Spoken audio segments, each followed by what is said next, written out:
So hi friends welcome back to my channel. तो आज आम बनईचु चिकेन। तो चिकेन फास्ट मु तेल देखिपे गरम करके चीनी ऐड कर देछि। तो देखिपे चीनी एवं आस्ते आस्ते होगी लाल कलर हम। तो आम से ऐड करवा पियाज। तो देखिपे पियाज ये मुझे काटिक रखी चुन चुन करके पूरा पतला पतला स्लाइड स्लाइड। तो ये ऐड करवा। तो देखिपे तेल पूरा गरम होकर आसला ऊपर को आम ऐड करवा पियाज। भल भाव में मिक्स करदे।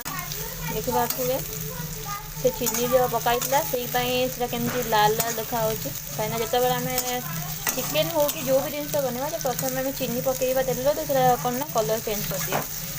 तो भल भाव में फ्राए करदे जिते पर्यटन से ब्राउन कलर न आसे। तो देखिए पियाज तो ये फ्राए आसान देन आम ऐड करवा जीरा।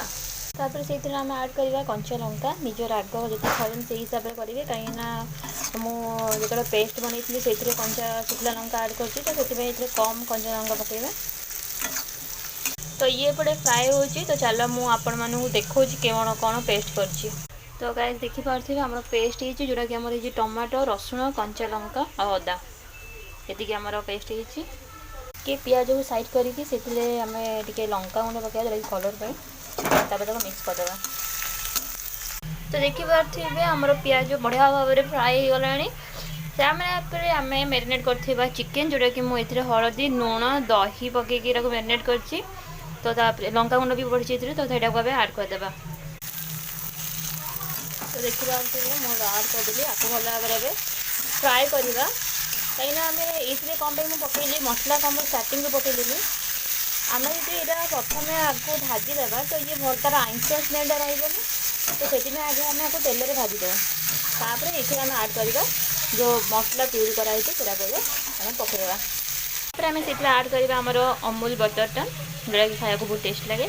तो चलो तापर आम ऐड करवा मसला गुंड जोटा कि आम किसी भी मसला पकई नथिले। तो ये 2टा मसला एवं पकईवा। तो देखिपे आम मसला तो ऐड कर देचु केमती तेल बाहर तब सब मिक्स करदे। तापर आम से ऐड करवा नॉनवेज पेस्ट। तो आम ये ऐड कर दे टमाटो अदा रसुण कंचा लंकार जो पेस्टा बने आम ऐड कर देचे।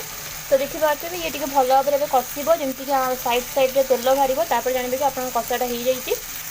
आउ बस 5 मिनट भितर ये भल भाव में कषि आपको आम घोड़े देवा 5 मिनट पर्यटन तेलटा पूरा साइड साइड जो बाहर जीव तो जानी पकेबे चिकेन बढ़िया भाव में कषि हो जाए।